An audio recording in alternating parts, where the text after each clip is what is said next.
बच्चों कैसे हैं आप सब। चलिए नेक्स्ट डिडक्शन पर चलते हैं।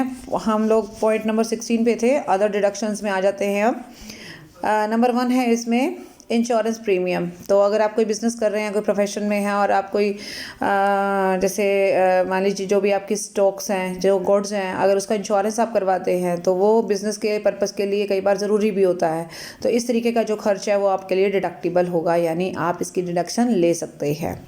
Insurance premium for cattle paid by a federal milk cooperative society. अगर कोई मिल्क कोऑपरेटिव सोसाइटी है, राइट, और क्योंकि मिल्क से रिलेटेड मामला है तो यहाँ कैटल्स भी यूज़ हो रहे हैं, तो कैटल की इंश्योरेंस के लिए, क्योंकि वो भी एक तरह से गुड्स का ही सीन रह जाएगा ना, वो गुड्स की तरह ही ट्रीट किए जाएंगे, क्योंकि कैटल की हेल्थ बहुत इंपॉर्टेंट होती है मिल्क प्रोडक्शन के लिए।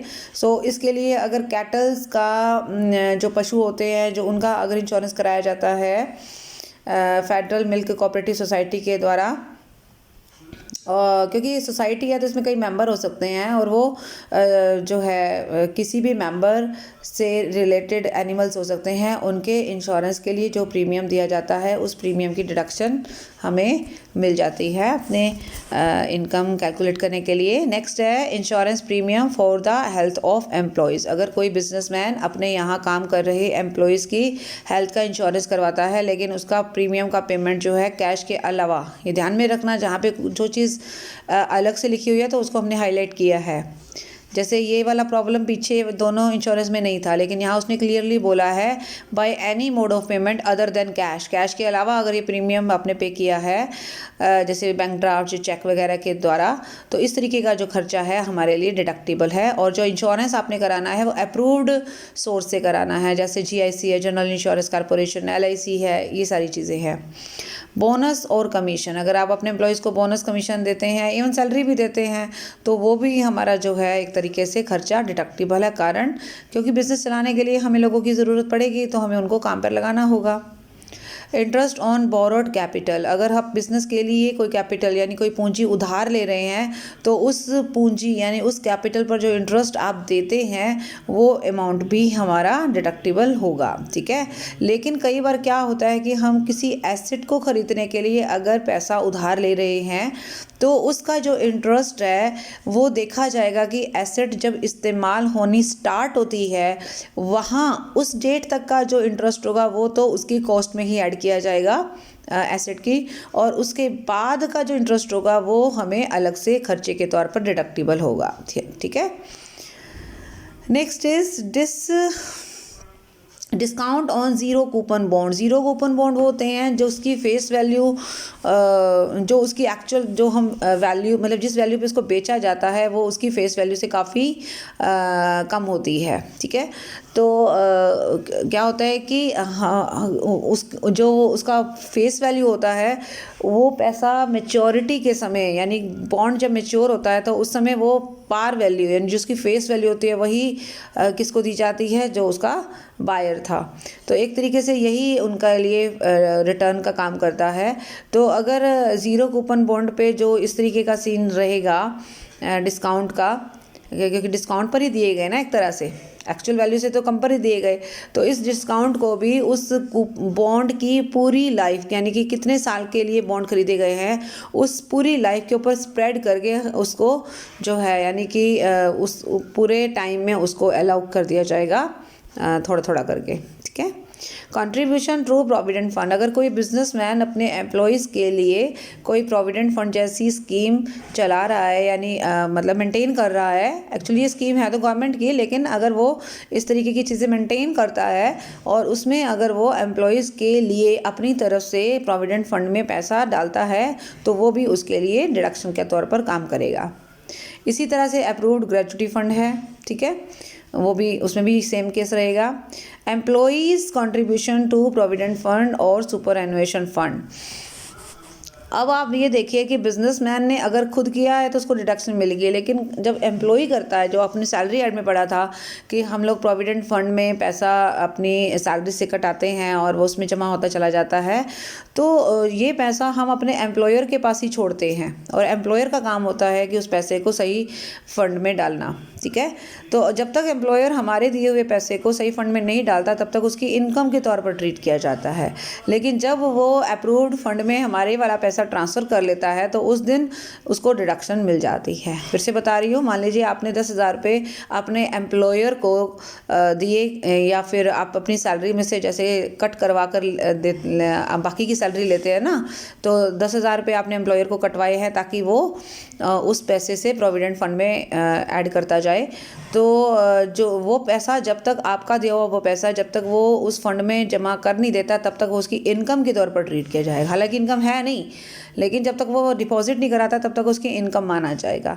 जिस दिन वो प्रोविडेंट फंड में डिपॉजिट करा देगा उस दिन उसको वो डिडक्शन मिल जाएगी, यानी वो 10,000 उसकी इनकम में से माइनस हो जाएंगे क्योंकि वो उसने डिपॉजिट करा दिया है। ठीक है, और ये कब कराना होता है, ये इसका भी थोड़ा एक टाइम होता है कि उस फंड में जो है ड्यू डेट, जो भी ड्यू डेट उसकी फ़िक्स होती है उससे पहले करा देना चाहिए।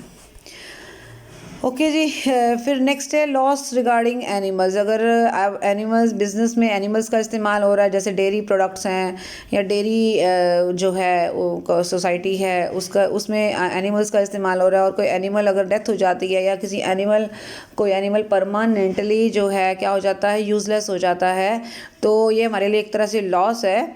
तो उस एनिमल की एक्चुअल कॉस्ट और जो लॉस होने के बाद अगर कुछ उसका मिला है हमारे को, जैसे परमानेंट जो एक तरह से यूज़लेस हो गया है एनिमल, उसको आपने से बेच दिया किसी को, तो उससे जो पैसा आया तो उन दोनों का जो डिफरेंस होगा एक्चुअल कॉस्ट का और उस पैसे का जो डिफरेंस होगा वो आपके लिए लॉस हो गया ना, तो उस लॉस को हम डिडक्शन मांग सकते हैं उसकी। अब आती है बैड डेट्स की बात, वो बड़ा इंपॉर्टेंट पॉइंट है। बैड डेट्स वो होते हैं कि जब हमारे डेटर हमारे पैसा देने से इनकार कर देते हैं, यानी बिजनेस में जो पैसा हमारा डूब जाता है वो हमारे लिए बैड डेट्स होते हैं, और बैड डेट्स की डिडक्शन भी आपको लेने का पूरा अधिकार है। ठीक है, लेकिन ज़रूरी नहीं होता है कि जितना P&L में मैंने बैड डेट्स दिखा दिया तो असेसिंग ऑफिसर मान जाएगा कि हाँ सच में आपका इतना पैसा डूबा है। कई बार असेसिंग ऑफिसर अपने हिसाब से वैल्यूएशन करके बैड डेट्स का पैसा कम या ज़्यादा कर देते हैं। हालांकि कम ही करेंगे, ज़्यादा तो खैर क्या करेंगे, लेकिन बैड डेट्स में जैसे मान लीजिए मैंने P&L के डेबिट में 10,000 दिखा रखा है, लेकिन असेसिंग ऑफिसर को लगा कि नहीं गड़बड़ है, उसने 10,000 की बजाय 8,000 6,000 इस तरीके से कर दिया, तो जितना असेसिंग ऑफिसर मानेगा ना उतना ही आप लेस कर पाओगे। यानी जितना एक्स्ट्रा आपने बैड डेट्स P&L के डेबिट में दिखा रखा है वो एक्स्ट्रा आपको हटाना पड़ेगा और वापस प्रॉफिट्स में ऐड करके उस पर टैक्स लगवाना पड़ेगा। ठीक है, एक तो ये बात हो गई। अब दूसरी बात, अब बैड डेट्स में क्या होता है, अब बैड डेट्स इसको ये जो नीचे के 2 पॉइंट्स हैं इसको समझाने के लिए मैं आपको थोड़ा सा इधर लेके चल रही हूँ। ये मैंने थोड़ा सा कैलकुलेशन करके बताया है, इससे मैं आपको एक नया पॉइंट समझाना चाह रही हूँ। मान लीजिए मैंने P&L के डेबिट में 5,000 लिखे हैं, राइट, लेकिन असेसिंग ऑफिसर कह रहा है कि नहीं ये तो 4,000 है, तो 1,000 हमारे को हो गया ना गड़बड़, तो 1,000 हम क्या करेंगे P&L में वापस जोड़ देंगे ना। ठीक है ना, जो हमने फर्स्ट टेबल बताई थी उसमें ऐड कर देंगे कि this bad that is not allowed. Okay, तो ये 1,000 जो है हमारा जुड़ जाएगा। ओके जी, अब आ जाते हैं, यहाँ तक बात क्लियर हो गई। यानी कि ये 1,000 क्या है, ये एक तरह से शॉर्टेज हो गई ना। आपको बैड डेट्स जो अलाउ हुए 4,000 थे, जो बैड डेट्स आपने डाल रखे थे वो 5,000 थे, शॉर्टेज हो गई हमारी 1,000 की, राइट। अब जो आ रहा है नेक्स्ट,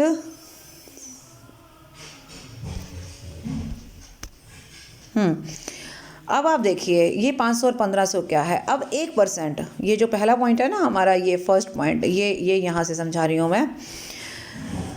अब मान लीजिए जो आपको 4,000 की परमिशन मिली है अलाउ करने की, चलो ठीक है आपने 4,000 माइनस कर दिए, वैसे आपने 5,000 कर रखे थे, तो 4,000 की परमिशन आई तो इसका मतलब 1,000 आपको ऐड करना पड़ा नेट प्रॉफिट में दोबारा से। ठीक है, मान लीजिए उन्हीं बैड डेट्स में से एक डेटर जो है 500 रुपये आपको दे देता है अगले साल जाकर, मान लो अगले किसी ईयर में जाकर 500 रुपये दे देता है, तो ये 500 रुपये क्या है, ये बैड डेट्स की रिकवरी है कि नहीं बात, राइट।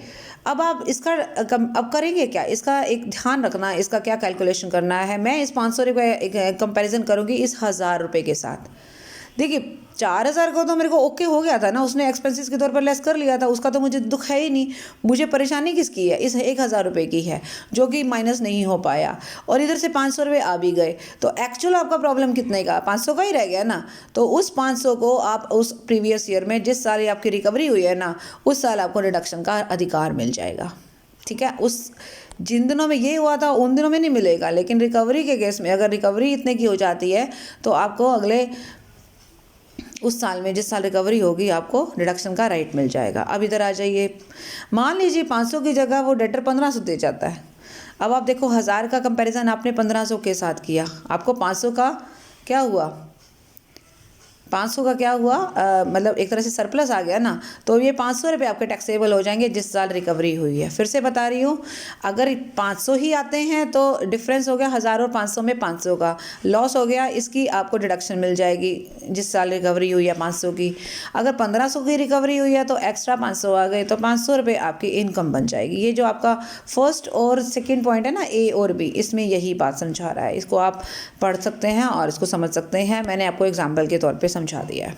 ठीक है, लेकिन वो एक और पॉइंट भी कह रहा है कि अगर मान लीजिए किसी ने प्रोविज़न फॉर डाउटफुल डेट्स बना रखा है, कई बार देखते हैं ना हम एक प्रोविज़न बनाते हैं बैड एंड डाउटफुल डेट्स के लिए, तो फिर हम देखेंगे कि एक्चुअल बैड डेट्स हैं मान लीजिए 5,000, मैं दिखा रही हूँ कि मेरे बिजनेस में 5,000 के बैड डेट्स हैं और मैंने प्रोविज़न बना रखा है 4,000 का।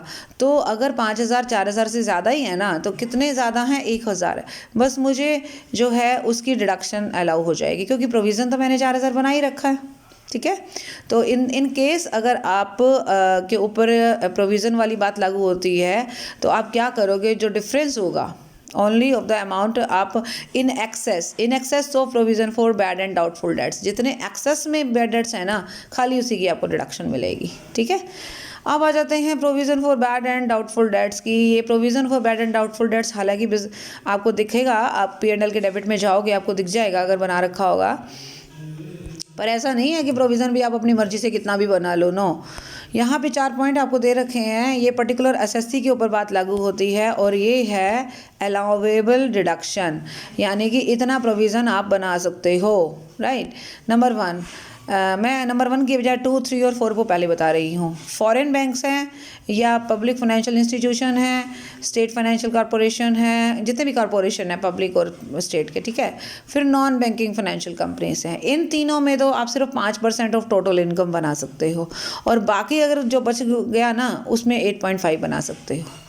थोड़ा सा मैंने इसको लर्न करने के पॉइंट ऑफ व्यू से इजी बनाने की सोची है, इसलिए मैंने पहले की बजाय बाकी के 3 पॉइंट्स उठाए हैं।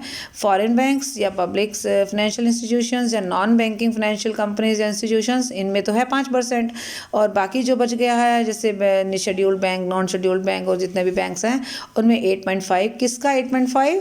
टोटल इनकम का 8.5। और याद रखिए टोटल इनकम हम कैसे निकालते हैं, आपकी ग्रोस टोटल इनकम आती है पांचों हेड्स को मिलाकर, उसमें से आप 80C से 80U तक की डिडक्शंस माइनस करते हो, जो कि अभी आपने नहीं किया है, वो डिडक्शन के चैप्टर में हम देखेंगे। तो 80C से 80U तक की जो डिडक्शन लेस करते हो उसके बाद जो इनकम बचती है वही हमारी टोटल इनकम होती है, और उसके ऊपर जो है हम 8.5% से ही प्रोविज़न बना सकते हैं। इस केस में हम सिर्फ 5% बना सकते हैं। राइट, नेक्स्ट आ जाते हैं हम special reserve created by a specified entity. यहाँ एंटिटी का मतलब पर्टिकुलर एसएससी से है। तो पहले तो पर्टिकुलर एसएससी की हम बात करते हैं। कौन है ये पर्टिकुलर एसएससी? ये बैंकिंग कंपनी हो सकती है, कोऑपरेटिव बैंक हो सकता है, कोई भी फाइनेंशियल कॉर्पोरेशन हो सकता है। ठीक है, एक हाउसिंग फाइनेंस कंपनी हो सकती है जो लॉन्ग टर्म फाइनेंस देती है। लॉन्ग टर्म का मतलब होता है 5 साल से ज़्यादा के टाइम के लिए जो लोन दिए जाते हैं। ठीक है, और भी कोई हाउसिंग के अलावा भी जो फाइनेंस कंपनीज होती हैं या इंस्टीट्यूशंस होते हैं। ठीक है, मैं थोड़ा सा इसको इजी बना रही हूँ। कैसे? एक तो सबसे पहले आपने पहले पॉइंट देखिए, स्पेशल रिजर्व जो बनाया है किसने? स्पेशल एंटिटी ने, यानी कि स्पेशल एसएससी ने। तो एंटिटी यानी एंटिटी का मतलब होता है अस्तित्व। तो यानी कि कौन है, किसके बारे में हम बात कर रहे हैं? We are talking about specified entities, जिसमें cooperative banks, financial corporations, housing financial corporations and other corporations, ये आ जाते हैं। आप इसको थोड़ा सा इजी बनाकर लर्न कीजिए। अब इनको करना क्या है? इनको क्या करना है? इनको एक 20 अपने प्रॉफिट्स का 20% जो है वो या तो वो कैलकुलेट करो, या फिर अमाउंट आप एक स्पेशल रिजर्व अकाउंट खोलो। आप एक स्पेशल रिजर्व अकाउंट खोलो और उसमें आप कुछ अमाउंट डाल दो, ठीक है, या फिर अपने प्रॉफिट्स का 20%, इन दोनों में जो चीज़ कम हो यानी जो अमाउंट कम हो उसकी डिडक्शन इनको मिल जाएगी जो स्पेशल रिजर्व बनाते हैं स्पेसिफाइड एंटिटी वाले, यानी स्पेसिफिक एंटिटी रखने वाले जो असेसीज हैं, यानी कि स्पेसिफिक जो असेसीज हैं वो अगर कोई स्पेशल रिजर्व अकाउंट बनाते हैं तो रिजर्व में जितना पैसा डालते हैं वो या 20% ऑफ देयर प्रॉफिट्स, उन दोनों में जो कम होगा उसकी आपको डिडक्शन मिल जाएगी, राइट।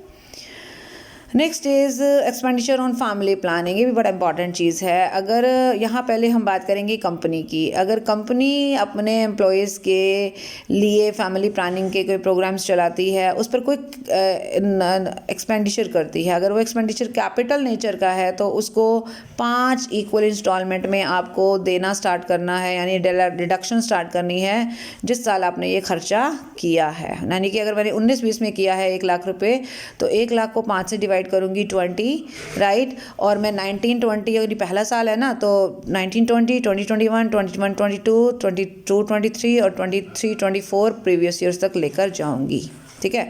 तो 5 सालों में ये डिडक्शन कंप्लीट हो जाएगी। और अगर ये खर्चा नहीं निकल पाता पूरा तो अनएब्जॉर्ब डेप्रिसिएशन की तरह इसको हम आगे लेकर जा सकते हैं। अगर रिवेन्यू एक्सपेंसेस किया है, चाहे एम्प्लॉयर ने, वैसे तो कंपनी ने भी किया हो तो भी आपका अलाउड ही है, और अगर एम्प्लॉयर को किसी ने भी नहीं किया, किसी ने भी किया है तो वो सारा का सारा हमारा डिडक्टिबल है एक ही बार में, ठीक है। अगर ये खर्चा कंपनी के अलावा कोई और असेसी करता है, ये देखो सबसे नीचे लिखा हुआ है,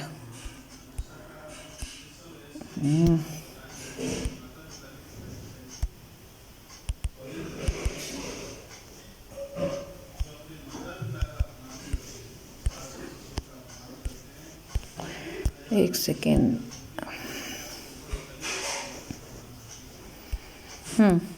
चलिए कोई नहीं, ऐसे कर लेते हैं। Capital expenditure for promoting family planning, तो अगर आपका ये फैमिली प्लानिंग का खर्चा कंपनी की बजाय किसी और एम्प्लॉयर किसी और पर्सन या असेसी ने किया है तो उसको पूरी की पूरी डिडक्शन मिल जाएगी, और उसको डिडक्शन नहीं मिलेगी, उसको डेप्रिसिएशन चार्ज करने का राइट मिल जाएगा। फैमिली प्लानिंग के खर्चे पर एसेट की तरह डेप्रिसिएशन चार्ज करने का राइट मिलता है उसको, लेकिन जो कंपनी होती है वो 5 इक्वल इंस्टॉलमेंट में डिडक्ट कर सकती है, ठीक है जी। एक सेकेंड में इसको